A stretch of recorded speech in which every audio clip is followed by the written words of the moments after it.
한 주 동안 평안하셨습니까? 네. 자, 오늘은 우리가 이 세 번째 자원제라고 할 수 있는 화목제에 대해서 얘기를 해보고자 합니다. 자, 화목제 제물은 소, 양, 염소 등이 이제 가능한데요. 역시 이제 여기서 나열하는 걸 보면 제일 먼저 큰 것들부터 이제 순서로 갑니다. 자, 화목제에는 굉장히 여러 가지 종류가 있습니다. 감사할 일이 있어서 드리는 감사제가 있고, 소원에 따라서 드리는 소원제가 있고, 그 다음에 특별한 이유 없이 범사에 그냥 드리고 싶어서 드리는 자원제가 있습니다. 자, 이 화목제의 강조점은 무엇에가 있냐면은 하나님과 예배자 사이의 평화 혹은 화목, 친교, 여기에 있습니다. 그래서 이제 요즘에는 일부 번역본들은요, 화목제라고 하기도 하지만 평화제라고 하기도 하고, 심지어 일부 영어 번역본은요, 웰빙제라고 하기도 합니다. 그만큼 이제 이것은 무엇보다도 하나님과 이 예배자 사이의 그 이 관계를 강조하고 있다는 것이죠. 그리고 이제 화목제의 특징은 뭐냐면은요, 다른 율법하고 함께 이제 이 구성을 해보면은 화목제의 경우에는 예배자가 일부를 먹을 수 있고, 그 다음에 더 나아가서 화목제의 경우에는 조그만 흠도 허락이 됩니다. 무슨 뜻이냐면은 아마 제 생각에는요, 화목제는 그냥 기쁨으로 드리는 거니까 이걸 가장 하나님께서 귀하게 여기셔서 이건 예배자도 조금 먹게 하시고, 그 다음에 더 나아가서 조그만 흠이 있어도 괜찮다는, 그러니까 어떻게 보면은 자원하는 예배 중에서도 제일 이 화목제가 하나님을 기쁘게 하는 것이 아닌가 싶어요. 신약에서도 뭐라 그럽니까? 하나님께서 가장 기뻐하는 헌금은 어떤 거라고요? 자원해서 기쁨으로 드리는 것. 그래서 이제 이 신약의 헌금 그 원리가 아마 이 화목제에 가장 가깝지 않나 싶습니다. 자, 성경에서 보면은 이제 유명한 화목제들이 몇 개가 있는데, 이드로가 이스라엘 지도자들하고 함께 시내산 밑에서 하나님께 드린 제물이 당연히 화목제겠죠. 그 다음에 이제 야곱과 라반이 서로 헤어지면서 그때 평화 조약을 하고 드렸던 것이 화목제겠고, 그 다음에 사무엘이 다윗을 왕으로 세우기 위해서 베들레헴에 가서 예배를 드려준 것이 이 화목제라고 얘기할 수 있습니다. 자, 그러면 이제 이 제사장들은 이 화목제를 가져오면은 백성들이 제사장들이 이 내장과 기름기를 태웁니다. 그리고 이제 가슴살과 오른쪽 넓적 다리는 제사장 몫이라고 하고, 그 다음에 나머지 고기는 예배자들이 이제 함께 가족과 친지들과 먹는 것이 이제 화목제입니다. 자, 화목제에는 소를 드릴 수도 있지만 또 양을 드릴 수도 있다고 그랬죠. 그리고 이제 화목제와 번제의 차이는 뭐냐면은, 번제 같은 경우는 제사장이 죽입니다. 반면에 화목제 같은 경우에는 예배자가 짐승을 잡습니다. 그리고 번제 같은 경우에는 모든 짐승을 불사르는데, 화목제 같은 경우는 일부만 태우고 나머지 부분은 제사장들과 예배자가 함께 먹는 것, 그것이 이제 다릅니다. 그리고 번제는 항상 순놈만 이루어져야 돼요. 반면에 화목제 같은 경우는 흠이 없는 암놈도 상관이 없다고 말씀하십니다. 그러니까 이 화목제 제물이 다른 제물들에 비해서 가장 융통성이 있다는 거예요. 조그만 흠도 되고 암놈도 되고, 이러한 이 말씀을 하시는 이유는 뭐냐면, 무엇보다도 이게 가장 어떻게 보면은 하나님 보시기에 좋은 제물이라는 것이죠. 왜?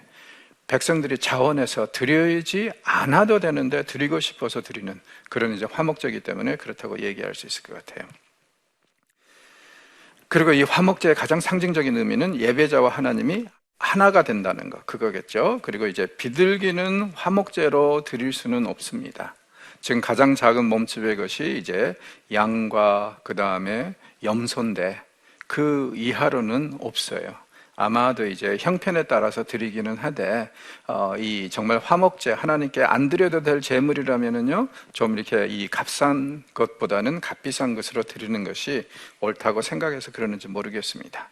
자, 차이는 또 뭐냐면은, 감사제의 경우에 그날로 고기를 먹어야 됩니다. 화목제 중에서도. 그러나 서원제의 경우에는 다음 날까지 먹을 수 있다고 합니다.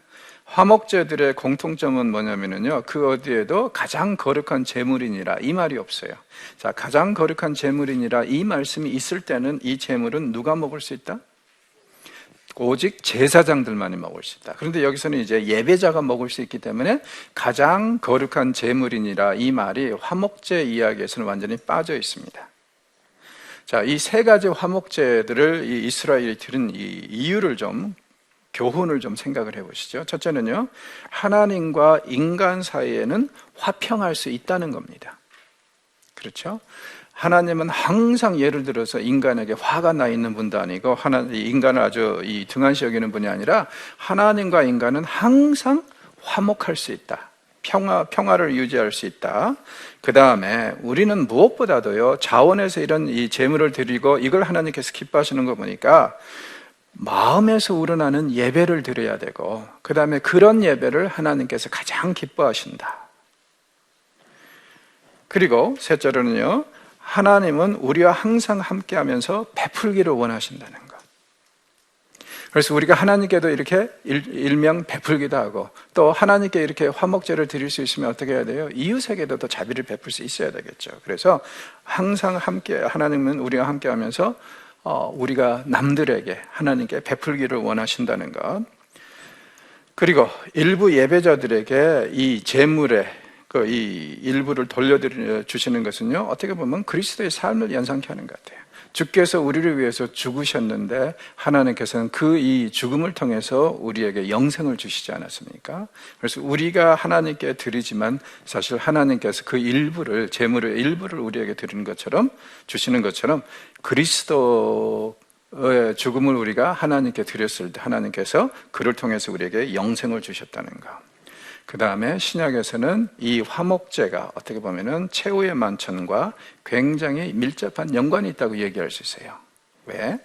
무엇보다도 강조되는 것이 기쁨과 감사함이 이 제물의 중심이 되어야 되니까. 그리고 우리의 제물이 되셔서 하나님과 우리 사이에 화목하게 하신 그 예수 그리스도의 그 사역과 은총을 우리가 기념하게 하는 것이 이 화목제가 아닌가 싶습니다. 이 모세는 세 가지 자원제를 말씀하신 다음에 이제부터는 두 가지 일종의 의무제라고 할까요? 사고를 치거나 죄를 지으면 꼭 드려야 되는 그런 의무적인 제물을 얘기를 합니다. 속죄제와 속건제인데요. 자, 속죄제는 언제 드리냐면은 뭔가 내가 이 사고를 쳤을 때, 죄를 용서받아야 될 때 드리는 것이고, 속건제는 뭐냐면은 하나님의 물건을 어떻게 좀 잘못 다뤘거나 혹은 이웃의 물건들을 잘못 다뤄서 이런 이제 물건과 주로 연관이 되어 있습니다. 그래서 속건제 같은 경우에는 이 피해 보상이, 특히 이제 이웃에게 무엇을 훔치거나 무엇을 이렇게 뺏었으면은 재판을 받고 나서 그게 이제 확정이 되면은 보상을 해줘야 되고, 물론 이제 거기에 또 이제 벌금도 물죠. 그리고 난 다음에 드리는 것이 이제 속건제라고 생각을 하시면 될 것 같아요. 자, 속죄제가 속건제보다 훨씬 더 많은 분량을 차지합니다. 그 본문의 내용을 보면은요, 왜 그러냐면은 아마도 이 속죄제가 속건제보다는 훨씬 더 뭐라 그럴까, 생소한 제사였기 때문에 그랬던 것 같습니다. 고대 사회에서도 보면은 여러 종교에서 속건제는 많이 있었던 것 같아요. 그런데 이제 속죄제에 대해서는 그렇게 자세하게 가르치지 않았기 때문에 이스라엘 사람들도 속건제에 대해서는 어느 정도, 신들의 물건을 훔치거나 뭐 다른 사람들의 물건을 훔칠 때는 이렇게 하라, 이런 것은 주변 사람들한테도 많이 들었는데, 너희들이 하나님께 죄를 짓고 했을 때는 이렇게 해야 된다 하는 것은 좀 생소한 부분이기 때문에 아마 더 자세하게 나오지 않나 싶습니다. 죄라는 것은 무엇일까요? 죄는 참 어떻게 보면은요, 인간의 영원한 해결할 수 없는 그런 문제라고 얘기할 수도 있는데, 이 죄 문제를 구약이 하나의 해결책을 제시한다는 것은 굉장히 획기적이라고 얘기할 수 있습니다. 왜냐하면 우리는 항상 죄를 짓고 살 수밖에 없기 때문에 그러는데, 그리고 이제 이 성경에서 죄를 언급할 때 가장 많이 사용되는 단어가 히브리어로 이제 속죄, 카파르라는 단어인데, 이게 뭐냐면요, 덮는다는 개념입니다. 사실은 구약에 잘 보시면은요, 이 백성들이 제물을 드리고 용서를 구한다고 해서 곧장곧장 문제가 해결되는 것은 아니에요, 사실. 일단 덮어두고 일단 보류하는 개념입니다. 그러다가 이제 속죄일에 대제사장이 1년에 한 번 그 염소의 피를 받아서 하나님의 그 지성소에 들어가서 시은 자 위에 있다고 생각되는 그 하나님의 보이지 않는 보좌 앞에 피를 뿌림으로 인해서 1년 동안 이스라엘 백성들이 축적해놓고 모아놓고 덮어놓던 그 죄가 한꺼번에 그날 해결되는 것으로, 그렇게 이제 이해를 합니다. 그리고 이제 특별히 우리가 기억해야 될 것은 뭐냐면은, 구약에서는 본의 아니게 하다 보니까 실수로 저지른 죄에 대해서는 해결책이 있지만은요, 의도적으로 저지른 죄에 대해서는 해결책이 없습니다, 사실은. 이게 굉장히 제가 볼 때는 중요한 교훈인 것 같아요. 그래서 심지어는요, 예를 들어서 누가 의도적으로 살인을 했다. 그러면은요, 그 사람을 제단에 뿔을 잡고 있는다 할지라도 끌어내서 쳐 죽이라고 하죠. 그러니까 의도적인 죄에 대해서는 해결책이 없는데, 살다 보면은 실수로, 그러니까 이제 과실이나 과실치사 이런 경우에 이제 구약의 이런 이 제도가 도움이 되는 것이고, 그리고 이 속죄일에 이루어지는 일은 역시 우리가 제일 인상적으로 쉽게 기억할 수 있는 것은 하나님의 눈에 선글라스를 끼워드린다. 아주 빨간색으로. 그래서 하나님이 우리를 보실 때, 직접 보시면 우리가 죽는데 이 빨간 피의 색깔로, 그걸 통해서 보시니까 우리가 살게 된다는 그런 개념으로 보시면 제일 이해가 쉬울 것 같습니다. 그렇다면 왜 빨간색이라고요? 죄의 색깔이 성경에서 자꾸 빨간색으로 표현이 되는 게, 죄를 일단은 어떤 방법으로든 해결해야 되면은 피가 필요합니다. 짐승의 피든지. 그 다음에 더 나아가서 죄의 그 흉측함, 가장 자극적인 색깔로 묘사하기 위해서 죄의 색깔을 또 빨간색으로 하는 것. 그럼 뭐 당연하다고 저는 생각을 합니다.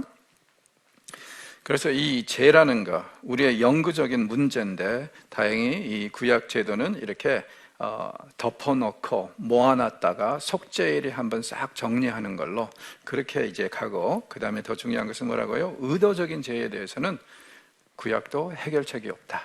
그것을 이제 말씀드리고 싶습니다. 자, 속죄제 그 규례에 대해서 4장에서 5장에 나와 있는데요. 자, 우리는 이제 속죄제라고 하는데, 이 카타트라는 히브리어 단어가요, 속죄제로 번역이 되어 있기도 하지만 종종 뭘로 번역이 될 수 있냐면은 정결제 혹은 정화제라는 그런 의미로 번역이 될 수 있고, 또 실제적으로 서양 번역본들에서는 그렇게 표현하는 경우들이 많습니다.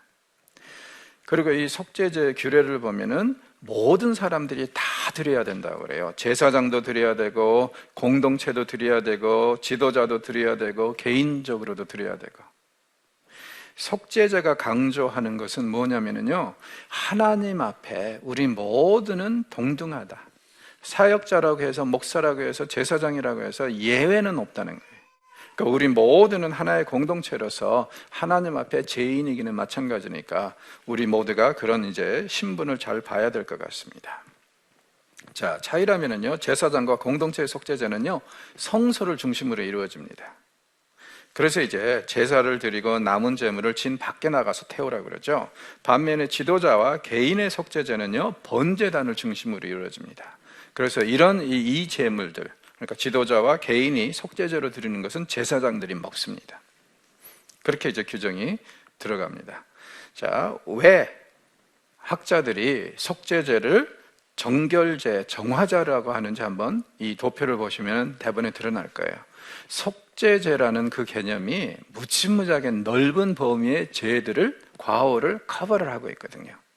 그렇다 보니까 꼭 이 죄만 연결이 하는 게, 어떤 때는 뭐 오염이 됐다, 뭐 여러 가지로 해서 아주 다양한, 굉장히 넓은 범위에서 다양하게 드려지니까 이것을 이제 정결제, 정화제 이렇게 얘기를 하기도 하는 것입니다. 자, 속죄제의 서론입니다. 여호와께서 모세에게 말씀하여 이르시되 이스라엘 자손에게 말하여 이르되 누구든지 여호와의 계명 중 하나라도 그릇 범하였으면 속죄제를 드려라, 이렇게 얘기를 합니다. 자, 본의 아니게 그릇 범하였으되, 의도적 그 죄는 속죄일까지 기다려야 된다고 그랬죠. 이렇게 이제 경고를 하면서 본의 아니게 저지른 죄에 대해서 이렇게 얘기를 합니다.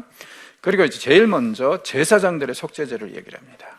성전에서 사역한다고 해서 제사장들이 죄를 안 짓는다 생각하면 안 돼요. 제사장들도 분명히 이제 죄를 짓습니다. 심지어는 조금 이따 보면은 이제 이 아론의 두 아들들이 성전 안에서 죄를 지었다가 그 자리에서 죽는 그런 이야기도 나옵니다. 자, 제사장이 이제 속죄제를 드릴 때 먼저 짐승 위에 손을 얹고요. 그 다음에 짐승을 죽입니다. 그리고 피를 받아서 성소로 들어갑니다.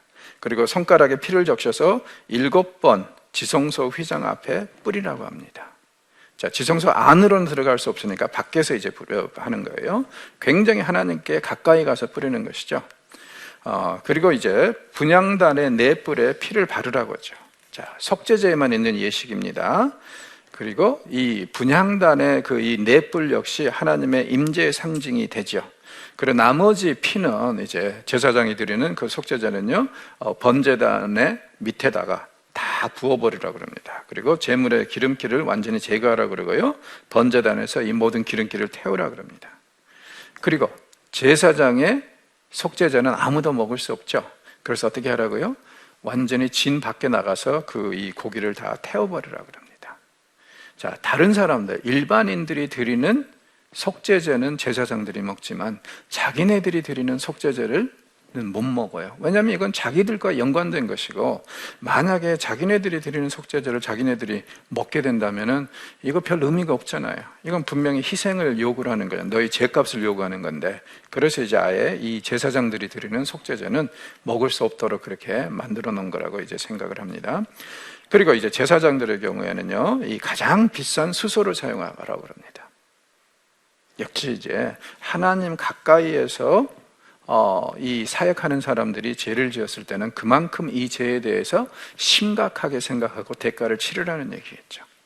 오늘날 일부 사역자라고 하면서 오만 짓들을 다 하는 사람들에게는 이 말씀이 별로 들리지 않을 텐데, 사실은 하나님 보시기에는 사역자들이 죄 짓는 거, 이게 일반인들이 죄 짓는, 일반 성도들이 죄 짓는 것보다 훨씬 더 심각하고 아주 이 고약하다, 이거 아니겠어요? 그래서 이제 이 제사장들에게 더 큰 것을 요구를 합니다. 자, 그 다음에 이제 공동체의 속죄제가 드려질 때 얘기를 하는데, 자, 온 공동체를 대표하는 장로들이 이번에는 안수를 합니다. 그러니까 속죄제의 특징은 뭐예요? 드리는 자들 혹은 그 드리는 자들을 대표하는 사람들이 짐승에 손을 얹어서 자신들의 죄를 고백하는 거죠. 그리고 이제 제사장의 속죄제는 제사장이 안수를 했는데, 그래서 온 공동체를 대표하는 이 이스라엘 장로들이 합니다. 자, 그런데 이제 공동체의 죄라는 것이 뭘까요? 뭐 여러 가지가 있을 수 있겠지만 무엇보다도 온 공동체, 이건 우리가 잘못한 일이다 하고 어떤 양심의 가책이나, 그리고 또 어떤 때는 선지자들을 통해서 환상이나 예언을 통해서 너희들 중 무엇을 잘못하고 있다, 분명히 말씀이 있겠죠. 거기에 대해서 이제 장로들이 생각해보고 성도들이 생각해보고는 이건 정말 하나님께서 우리에게 주신 말씀이다. 그러면 그때 이제 공동체가 함께 해야 되겠고, 아니면 또 경우에 따라서는요, 우림과 두밈을 통해서 하나님의 뜻을 찾을 수도 있겠죠. 이게 지금 애매모호한데 죄 같기도 하고 아닌 것 같기도 하고, 그럴 때는 이제 이 우림과 두밈을 통해서 하나님이 정말 이것을 죄라고 생각하신다면 그때는 이제 공동체가 제물을 드려야 되는 그런 상황이라고 얘기할 수 있습니다. 자, 그 다음에 이제 지도자들의 속죄제입니다. 자, 지도자들의 속죄제는 번제단을 중심으로, 그전에는 지금 성막을 중심으로 이루어졌다고 그랬는데요, 제물은 순념소입니다. 그리고 순서는 뭐 이 비슷한 것 같아요. 제물을 가져온 지도자들이 짐승 위에 손을 얹습니다. 그리고 제물 가져온 자가 그 짐승을 죽이고요, 제사장의 피를 받아서 예식을 치르는 그런 것입니다. 그리고 이제부터는 고기는 제사장들이 먹습니다. 공동체의 제물과 그 다음에 이 제사장의 그 속죄제는요, 제사장들이 못 먹었는데 이번에는 이제 먹기 시작해요. 그리고 이제 개인적인 속죄제로 이제 넘어가는데요, 개인적인 속죄제 역시 번제단을 중심으로 암염소나 암양도 드릴 수 있고요, 그 다음에 심지어 이제 여자도 드릴 수 있는 그런 가능성이 있었습니다. 그리고 이제 일반인들이 드리는 속죄제를 이제 돈으로 계산해 보면 그래도 짐승값이 제일 저렴한 것으로 그렇게 생각하셔도 될 것 같아요. 왜? 제사장들의 죄는 그만큼 더 심각하고 많은 대가를 치러야 되고, 일반인들 경우에는 그래도 좀 덜 하니까. 항상 왜 그러냐면은 지도자들이 잘못하면 일반인들이 따라가는 성도들이 항상 피해를 보니까 그렇게 되는 거 아니겠어요? 그리고 이제 이 짐승들의 피는 더 이상 뭐 이 휘장에 뿌리거나 이런 일 없이 그냥 번제단에 뿌려만 바르면 됩니다. 굉장히 약식으로 계속이 되죠. 절차가 굉장히 간소해졌다고 이제 얘기할 수 있을 것 같아요. 그리고 이제 고기는 제사장의 몫이고, 그 다음에 대제사장이 할 필요가 없습니다. 그리고 만약에 대제사장이 이걸 다 해야 되면 얼마나 힘들겠어요.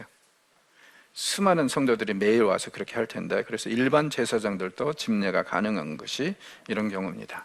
그 다음에 그 외에 속죄제를 드려야 하는 상황을 보면은요, 증인의 책임을 다하지 못했을 경우에, 내가 분명히 뭐 이 법정에서 이 바르게 제대로 얘기를 해줘야 되는데 어떤 때 뭐 겁이 나가지고 뭐 다른 이유 때문에 제대로 증언 못 해줬을 때, 혹은 만약에 위증을 했을 경우에는 이거 심각하잖아요. 그럴 때 이제 속죄제를 드려야 되고, 그 다음에 어떠한 이유에서든지 몸이 부정하게 됐을 때, 그러니까 뭐 주검을 만지든지 뭐 이렇게 본의 아니게 뭐 이렇게 부정한 것을 만지든지 해가지고 부정하게 되었을 때, 이럴 때 드리고요. 그 다음에 이제 또 언젠가는 내가 뭐 소원을 한 거나 맹세를 했는데 그걸 이제 보니까 안 지켰어요. 그런 경우에도 이제 지키지 않은 맹세나 소원을 깨닫고 나면 그때 이제 속죄제를 드려야 합니다. 그리고 무언가 잘못한 것에 대한 이제 해결책이기 때문에 속죄제를 드릴 때는요, 먼저 죄를 고백하고 난 다음에 제물을 드려야 됩니다. 그러니까 이제 이 예수님께서도 너희들이 제물을 드리기 전에 어떤 형제하고 잘못된 것 생각이 나면은 어떠라고요? 제물 내려놓고 먼저 가서 화해하고 와서 제물 드리라고 한 거. 그런 개념에서 이걸 이제 생각을 해보시면 좋을 것 같아요. 먼저 고백하고 먼저 문제를 해결하고 그 다음에 속죄제 드리는 겁니다. 그러니까 종종 우리 주변에 보면은 뻔뻔한 사람들이 있어요. 뭐냐면은 아주 다른 사람들한테 엄청나게 피해를 입혀놓고는 자기네들은 그거 상관없다 이거예요. 젖은 거에 대해서. 왜? 하나님이 자기를 용서하셨으니까. 그 말도 안 되는 소리죠. 성경에 보면 어떻게 하라고요? 먼저 그 사람에게 용서를 구하고 사죄하고 그런 다음에 제물을 가지고 와서 하나님께 바치는 것. 이 절차가 분명히 필요합니다. 그런데 우리는 뭐 우리와 하나님의 관계를 너무 강조하다 보니까 내가 내 이웃에 대해서 잘못했을 때도요, 하나님과의 관계만 중요하다고 하면서 하나님에게는 용서해달라고 기도하는데 이웃에게는 그렇지 않을 수 있어요. 그런데 이것은 전적으로 잘못됐다는 거죠. 순서가 바뀌어야 됩니다. 먼저 잘못한 사람한테 용서를 구하고 그 다음에 하나님께 용서를 구해야 되는데, 이런 부분에 대해서 종종 저의 주변에는 좀 뻔뻔하신 분들이 많더라고요. 그건 옳지 않습니다. 자, 제물로는 암양이나 암염소 한 마리 드릴 수 있고요. 만약에 이 양을 바치지 못할 경우에는 비둘기 2마리도 괜찮다고 합니다. 역시 이것도 뭡니까? 가난한 자들에 대한 배려입니다. 자, 그런데 하나님께서 한 번 더 가세요. 만약에 비둘기도 바치기 어려울 경우, 그런 경우에는 고운 가루 10분의 1 에바의 소재로 대신하라고 합니다. 왜 이런 일이 있어요? 왜 이렇게 정말 처음에는 소, 양 이렇게 가다가 완전히 말 그대로 비둘기의 형편도 안 되면은 그냥 소재로 드려라, 곡물제로 드려라 이렇게 말씀하시는 이유는, 아무리 가난한 사람이라도 죄를 지으면은 분명히 속죄제를 드려야 된다는 얘기죠. 우리가 가난하기 때문에 면죄부를 받을 수는 없고, 일단 제가 이 죄를 저질렀으면 그 부분에 대해서 문제를 해결해야 되는데, 하나님 앞에 빈손으로 나오지는 말고 하여튼 조그만 것이라도 가지고 나와라. 자, 정리를 해보면 이렇습니다. 번제 같은 경우에 비둘기까지 가요. 그리고 소제는 이제 곡물제니까 이것도 역시 굉장히 가난한 자들에 대한 배려라고 그랬죠. 그 다음에 이제 화목제, 이게 이제 염소 양까지 가고, 그 다음에 이제 속죄제를 보면은 지금 이건 의무제라고 그랬었죠. 그래서 이제 의무제의 경우에는 소에서 그리고 염소, 양으로 갔다가, 그리고 그것도 안 되면 비둘기, 그리고 그것도 안 되면은 곡물로 드리는 것도 괜찮다. 중요한 것은 뭡니까? 하여튼 너희들이 하나님과 사이에 죄를 지었으면 어떻게든지 그 문제를 해결하라. 무엇을 가지고 나오는 것은 그렇게 크게 중요하지 않은데 일단은 너희들이 정말 그 문제를 해결할 수 있도록. 만약에 이런 공물죄의 그 예외가 없다면 어떤 일이 벌어질까요? 죄를 짓고 죄사함을 받는 것은 부유한 자들의 특권이 될 수 있지 않습니까? 근데 성경은 절대 그렇지 않다는 거예요. 모든 사람들이 죄사함을 누릴 수 있는 그런 특권을 가지고 있기 때문에 정말 경제적인 이유가 하나님께로부터 나와서 죄사함을 받는 그런 것을 배제하는 경우는 없도록 하라. 더욱이 강조하는 것이 그렇다면 속죄자가 우리에게 강조하는 것은 뭡니까? 마음의 중심을 보시는 하나님. 우리의 마음이 어떠한가, 이게 가장 중요한 것이지 어떤 재물을 가지고 오는가가 중요한 것은 아니라는 겁니다. 그래서 시편에 보면 하나님께서 기뻐하시는 것은 상한 심령이라고 그러죠.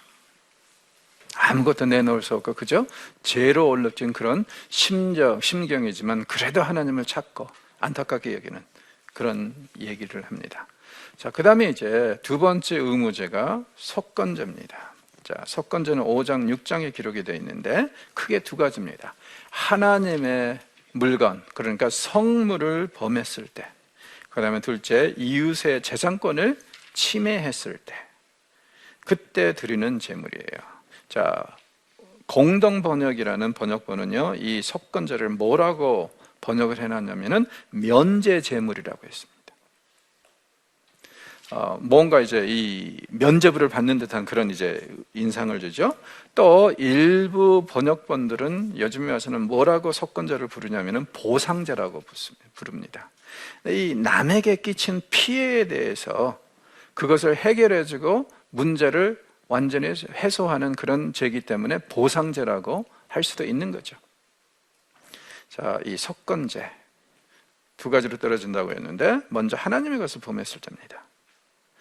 이건 이제 뭐냐면은 역시 실수로 하나님의 물건을 범했을 경우에, 그리고 또는 하나님의 계명을 실수로 어겼을 경우에, 이럴 때 하나님과 예배자의 언약적 관계를 회복하기 위해서 드리는 것이 속건제입니다. 자, 번제는 온전한 성결을 위한 거였다면, 그리고 화목제는 하나님과의 화평을 위한 거였다면, 이번에는요 우리가 하나님께 피해를 입힌 것, 그것에 대한 일종의 보상이라고 생각하시면 될 것 같아요. 물론 이제 이걸로 보상이 되는 건 아니지만 일단은 하나님은 우리의 중심을 보시니까 이렇게 문제를 해결하라. 이게 이제 속건제라고 얘기할 수 있을 것 같아요. 자, 속건제의 특징은 뭐냐면요, 항상 개인이 드리는 제사입니다. 공동체적으로 드리는 제사가 아니에요. 그 다음에 오직 한 종류의 제물, 뭐냐면은 흠이 없는 순양으로 드리라고 합니다. 그리고 제물은 이제 이 제사장의 또 평가를 받아야 돼요. 그리고 보상의 가장 중요한 요소는 뭐냐면은 이 제사장이 이 정도면은 이제 보상이 될 것 같다 하고 거기에다가 그러면은 20%를 더해줘야 됩니다. 그러니까 누구에게 피해를 입히면은 거기에 대한 적절한 보상으로 이제 20% 이자를 쳐주는 거라고 생각을 하시면 되죠.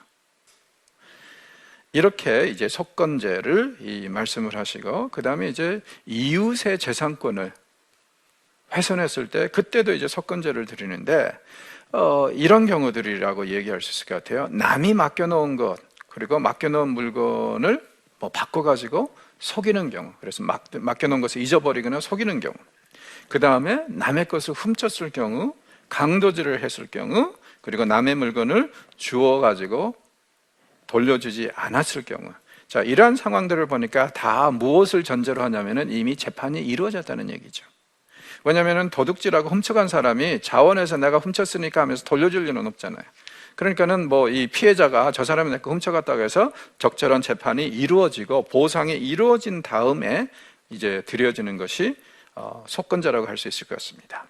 자, 피해액의 20%를 더 보상해 줘야 되고요. 그리고 보상해 준 다음에, 그러니까 법정의 판결에 따라서 다 한 다음에 드리는 것이 속건제입니다. 그러니까 역시 여기서 강조하는 것도 뭡니까? 이웃과의 어떤 서먹서먹한 관계나 무언가 잘못된 관계가 있으면은 그걸 먼저 해결을 하고 그 다음에 하나님께 나와서 속죄 제물을 드려라. 자, 절차는 이렇습니다. 속죄제와 동일하고요. 짐승의 기름기만 제단에서 태우고 고기는 제사장 몫입니다. 드리는 자가 먹을 수가 없죠. 왜?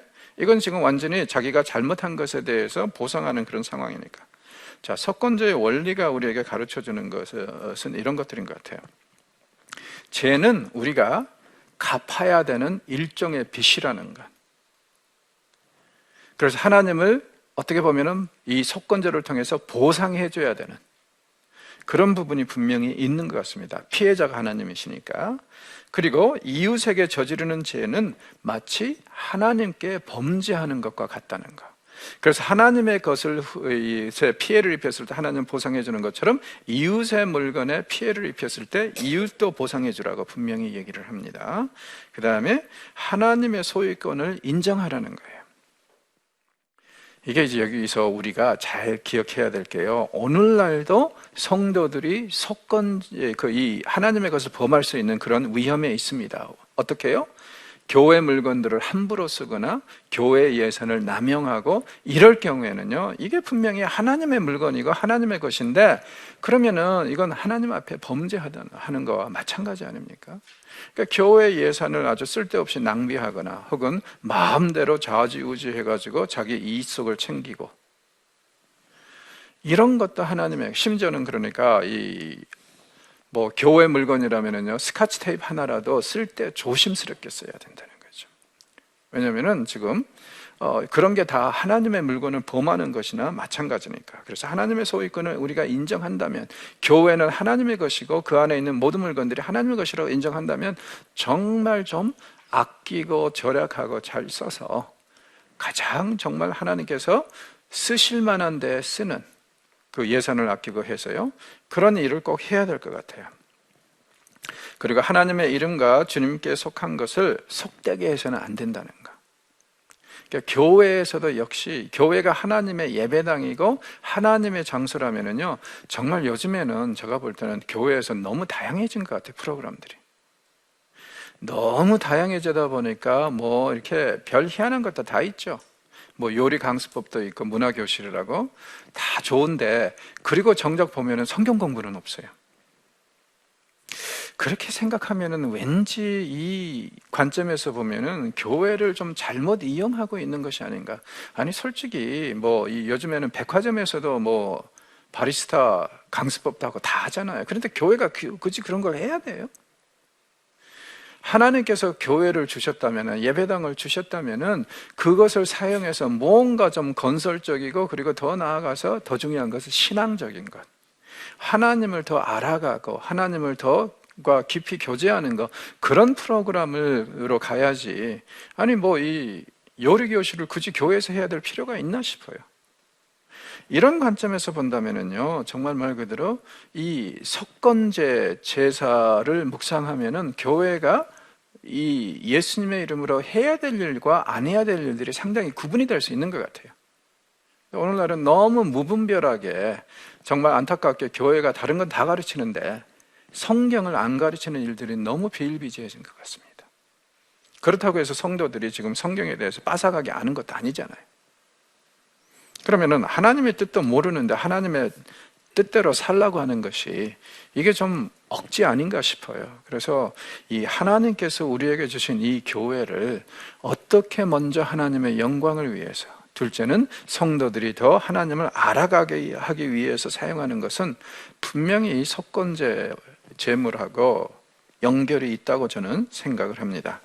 그리고 하나님의 사랑, 하나님을 사랑하는 것, 그 다음에 이웃을 사랑하는 것은 분명히 우리가 실천으로 옮겨야 된다는 것. 내가 정말 이웃을 사랑하고 하나님을 사랑한다면 그들의 재산권을 침해할 경우에는 보상을 해줘야 되고, 잘못을 구해야 되고, 용서를 구해야 되고, 그리고 더 나아가서 하나님께 이 모든 문제를 해결해 달라고 또 제물도 드리는 이런 상황을 보면은요, 지금 속건제는 무엇보다도 우리가 이웃을 사랑한다면 그 사랑을 실천하라고 권고하고 있다고 생각하면 되겠습니다. 자, 5가지 지금까지 레이기가 언급한 이 제물을 요약해 보면은 이렇게 얘기할 수 있을 것 같아요. 번제, 소제, 화목제, 속죄제, 속건제, 이 5가지요. 상황에 따라서 이제 조금씩 이제 달라지는데, 지금 화목제 같은 경우에는 유일하게 제사장과 예배자들이 함께 고기를 먹고, 그 다음에 속죄제, 속건제는 제사장이 먹고, 그 다음에 번제와 소제는 하나님이 그렇게 가져가시고, 특히 이제 그러나 이제 소제 같은 경우는 제사장이 또 많이 가죠. 그러나 제일 중요한 것은 번제. 번제는 이 5가지 예배 혹은 제물 중에서 가장 기본적이라는 거라고 했습니다. 이 번제는 온전히 하나님께 드리는 겁니다. 그래서 이것이 가장 기본적인 예배의 틀이 돼야 되고, 그 다음에 그 위에 다른 것들이 올려져 있다고 생각을 하면 될 것 같습니다. 자, 그 다음에 이제 6장에서 7장은 이 제물들, 5가지 제물들, 번제, 소제, 화목제, 속죄제, 속건제를 제사장들이 예배자들로부터 받으면 어떻게 해야 되는가? 즉 다시 말해서 이것은 어떻게 보면은 오늘날 목사님들이 사용하는 예배 모범이라고 할 수도 있을 것 같아요. 그러니까 예배 모범이 어떤 거냐면은 이제 이 교단마다 이런 매뉴얼들이 있습니다. 그래서 고난당하는 성도들에 가서는 어떻게 예배를 드려줘야 되고, 어떤 말씀으로 권면해야 되고, 이런 것들도 있고 하거든요. 그래서 일종의 예배 모범이라고 생각을 하시면 돼요. 그러니까 그동안에는 드리는 자의 입장에서, 그렇죠? 이번에는 그것을 받아서 하나님께 예배를 드려주는 제사장의 입장에서 이 부분들을 다루고 있다. 그렇기 때문에 이 섹션은요, 다시 언급할 필요는 없을 것 같아요. 왜냐하면 이미 이제 드리는 자 입장에서 다 얘기를 했으니까, 그걸 다만 이제 제사장들이 받아가지고 어떻게 처리할 것인가, 그걸 얘기를 하니까. 그래서 이제 6장에서 7장은 그냥 넘어가도록 하겠습니다. 자, 레위기 이제 8장부터 어떤 일이 벌어지냐면은 드디어 이제 성막에서 예배가 시작이 됩니다. 왜냐하면은 지금 성막에서 드려져야 될 제사들에 대해서 지금 7장까지 싹 자세하게 말씀을 하셨잖아요. 그러면 이제 이렇게 제사를 드려줘야 될 제사장들의 이야기가 이제 나와야지 당연히 예배가 시작이 되겠죠. 그래서 이제 여기에 보면은 제사장 취임식도 있고, 그 다음에 이스라엘이 시내산 언약을 맺은 다음에 처음으로 하나님 앞에 정식으로 공동체로 예배 드리는, 그러니까 어떻게 말하면은 취임식뿐만 아니라 그 취임한 제사장들이 처음으로 드리는 예배에 대한 이야기도 여기도 다 나와 있습니다. 자, 하나씩 이제 보도록 하겠습니다. 이 성막에서 예배가 시작이 되는데, 잘 보십시오. 8장에 보면은요, 아론의 아들들과 아론이 함께 제사장으로 취임하는 취임식 이야기가 나옵니다. 그리고 이 사람들이 취임하고 나니까 당연히 어떻게 되겠어요? 그 다음부터는 이제 사역을 시작해야 되죠. 그래서 이제 성막에서 예배가 시작된 이야기가 나옵니다. 그런데 이게 웬일입니까? 성막에서 예배가 시작되자마자 나답과 아비후가 죽습니다. 하나님께 경건하지 못한 불을 들여서 이렇게 됐다고 성경은 얘기를 해요. 자, 이 이야기 8장에서 10장의 내용을 보면 무엇에 초점이 맞춰져 있냐면은 제사장들이 하나님이 명하신 대로 했다는 말이 계속 반복이 돼요. 문제는 뭐냐면은 나답과 아비후가 명하신 대로 하지 않았습니다. 자, 이게 왜 강조가 되냐면은 예배라는 것은 뭐냐 이거예요. 예배라는 것은 절대 인간의 임의적으로 우리가 원하니까 마음대로 드리는 것이 예배가 아니라 하나님께서 정해주신 절차가 있고 순서가 있고 방법이 있다는 겁니다. 그리고 예배가 하나님을 위한 거라면 그 절차와 순서와 방법에 따라서 드려져야 돼요. 그런데 아비후와 나답이 그렇게 안 했습니다. 그래서 그 예외를 한 이 사람들에게 아주 강력한 제재가 임해진 거죠. 우리도 종종 그런 거 한번 가끔가다 생각해 볼 필요는 있는 것 같아요. 예배가 도대체 우리가 주일날 드리고 수요일날 드리고 금요일날 드리고 또 새벽마다 드리는 이 예배가 도대체 누구를 위한 거냐?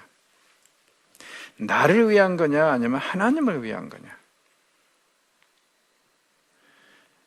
많은 사람들이 하나님을 위한 거라고 하지만 그러나 정작 생각할 때는 나 중심적으로 생각해요. 그래서 이 말씀이 예배가 나에게 은혜가 됐나 안 됐나 이게 가장 예배를 판단하는 중요한 기준이 되어버립니다. 하나님을 위한 거라면은요, 때로는요, 우리가 예배 속에서 뼈 아픈 소리도 들어야 되고, 그게 우리에게 은혜가 되는 것이 아니라 우리를 시험에 들게 할 수도 있어야 됩니다. 사실 신학자들은요, 예배가 우리가 이 땅에서 행할 수 있는 가장 위험한 일이라고 합니다. 왜 그러냐면은, 죄인인 우리가 가장 거룩하신 하나님을 만나는 순간이 예배거든요. 그렇게 생각하면은요, 그 거룩하신 분 앞에서 내가 죄인으로 섰을 때 이게 얼마나 위험한 일입니까, 사실은. 그러니까 어떤 때는 정말 큰 두려움이 우리를 엄습해야 되고, 정말 우리가 생명의 위협을 느낄 정도의 하나님의 임재도 경험할 수 있어야 되는데, 많은 사람들이 나에게 조금이라도 마음을 따뜻하게 해주면 그게 좋은 예배고 은혜로운 예배고, 마치 목사님이 나를 향해서 뭔가 야단을 치는 듯한 그런 이 설교를 하시면은 그것에 이제 은혜를 받는 게 아니라 시험에 들죠. 근데 사실은 거기서 은혜를 받아야 되는데, 그렇죠? 왜? 우리가 이 땅에서 사는 한 어때요? 완벽할 수는 없지 않습니까? 특별히 신앙적으로. 그렇다면은 더더욱더 우리가 정말 좀 이런 이제 권면, 이걸 잘 새겨들어서 더 성장해야 될 텐데요. 참 이런 것이 좀 아쉽습니다. 자, 어떤 학자는요, 이 오경에서 이렇게 5개의 주요 예식이 치러지고 있다고 얘기를 합니다. 그래서 이제 처음에는 창세기 1장에서 2장까지 7일을 중심으로 한 7일 동안 하나님께서 천지를 창조하실 때 하나님의 7개의 스피치로 이루어져 있다. 그 다음에 출애굽기 25에서 31장 같은 경우에 7개의 스피치로 구성된 거룩한 공간의 성막 건축 규례. 자, 하나님께서 이 25에서 31장, 거기 보면 시내산 위에서 모세에게 주신 말씀도 7개로 구성이 되어 있다 이거죠. 그리고 이것은 다 성막 규례에 관한 것이고, 그 다음에 40장에 가서 보면은요, 성막 건축을 위한 모세의 7가지 행동, 이것을 얘기를 하고 있고, 그 다음에 이때까지 우리가 본 거 1장에서 7장은요, 성막에서 드려질 제사에 대한 7개의 스피치. 그리고 드디어 이제 우리가 접하게 되는 이 8장에서는요, 제사장 안수식에 관한 7가지 행위. 이것을 이 오경의 5개의 주요 예식이라고 합니다. 자, 이렇게 보면은 어떤 의미가 있냐면요, 제사장 취임식은 하다 보니까 우연히 된 일이 아니라 사실은 하나님께서 태초 때부터, 천지를 창조하실 때부터 미리 계획하신 일이고, 이제 적절한 때에 따라서 이루어져 가는 것 뿐이다. 이렇게 얘기할 수 있을 것 같아요. 자, 이 아론이 아들들과 함께 제사장으로 취임하는 이야기입니다. 8장은요. 자, 이것은 또 역시 출애굽기하고 이런 면에서 연관성이 있습니다. 출애굽기 29장에 보면은요, 이 제사장들의 입을 옷은 이렇고 하면서 안수시계는 이렇게 해라, 이런 말씀을 하시는데, 바로 이 29장에서 출애굽기 29장에서 언급하신 그 옷들과 예복, 이것을 입고 아론이 그리고 아들들이 드디어 이제 제사장직에 임명을 받는, 취임식을 하는 그런 상황입니다. 자, 취임 준비는 이렇게 하라고 말씀하십니다. 안수식에 사용할 물건들을 여기서 나열을 하시는데요, 의복도 준비하고 관유, 숫송아지 1마리, 순양 2마리, 무교병 1바구니. 자, 관유라는 건 뭐냐면요, 아주 이 제사장 취임식을 위해서 특별히 제조된 올리브 기름을 얘기합니다. 다른 용도로 제조된 것을 갖다 쓰면 안 돼요. 이건 완전히 처음부터 제사장 취임식 몫이라고 해서 따로 만들어야 됩니다. 그리고 이제 빵을 3가지로 말씀을 하시는데, 누룩을 넣지 않은 빵, 그 다음에 누룩이 없이 기름만 섞어 만든 과자, 그 다음에 누룩 없이 기름만 또 바른 속빈 과자, 이런 것들을 가지고 하라고 합니다. 그리고 아론은 이날 대제사장으로 취임을 합니다. 제사장하고 대제사장은 뭐냐면은, 대제사장은 하나뿐이에요. 제사장은 수백 명이 있을 수도 있지만, 자, 그런데 아론이 여기서 대제사장으로 취임하는 것은 사실은 굉장한, 뭐라 그럴까, 감동의 이야기라고 얘기할 수 있을 것 같아요. 왜요? 출애굽기 32에서 34장에 보면은 금송아지 사건이 나오는데, 아론이 주도한 거죠. 나중에 신명기에 보면은요, 이때 하나님께서 아론을 죽이시려고 하셨어요. 그런데 모세가 하도 울며 불며 중보하니까 하나님께서 죽이지 않으신 거예요. 자, 그런데 보십시오. 하나님께서 죽이시려고 했던 그 사람을 여기서 대제사장으로 세우세요. 그러면 이 이야기는 뭐냐면은 하나님의 놀라운 용서와 은혜를 가장 극적으로 보여주는 일이라고 얘기할 수 있을 것 같아요. 자, 그렇다면 아론은 이제부터는 더 잘 살아야겠죠. 전에 금송아지로 하나님을 분노케 해서 죽을 위기까지 갔는데 그런 사람을 버리시지 않고 여기서 대제사장직을 주셨단 말이에요. 그러니까 더욱더 분발해서 더 성심하게 신실하게 살고 최선을 다해야 되겠죠. 자, 그래서 이제 이 섹션에 보면은 이 아론이 순종하는 이야기가 자주 나옵니다. 말씀대로 했다, 말씀대로 했다. 당연한 것이죠. 그리고 말씀대로라는 말은 또 무엇을 얘기하냐면은 제사장직은 전적으로 하나님께서 계획하신 것이고 하나님이 세우신 제도라는 것, 그것을 확실히 강조를 하고 있습니다. 그래서 하나님께서 말씀하신 대로 이런 이 표현들이 자주 나옵니다.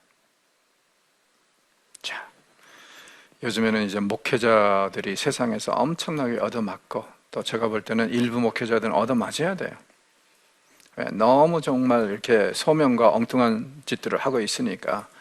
그러나 전반적으로 우리가 자부심을 가지고 생각해야 될 건 뭐냐면은 우리의 부르심은 우연히 된 일이 아니라 하나님께서 태초 때부터 계획하신 일이고 하나님의 계획에 의해서 이루어진 일이기 때문에, 그리고 하나님은 절대로 실수하시는 분이 아닙니다. 그래서 이 어물전망신은 꼴뚜기가 시킨다고 일부 꼴뚜기 같은 인간들이 있기는 하지만, 그러나 아직도 저는 대부분의 목회자들은 신실하고 또 하나님의 뜻을 잘 이행하고 있다고 생각합니다. 여기에 우리가 소망을 두고 정말 아론을 용서하신 하나님께서 우리에게 또 한 번 기회를 주시는 것처럼 우리가 또 그 기회를 잘 살려서 순종하는 그런 삶을 살고 또 성도들에게 모범이 되는 그런 삶을 살았으면 좋겠습니다.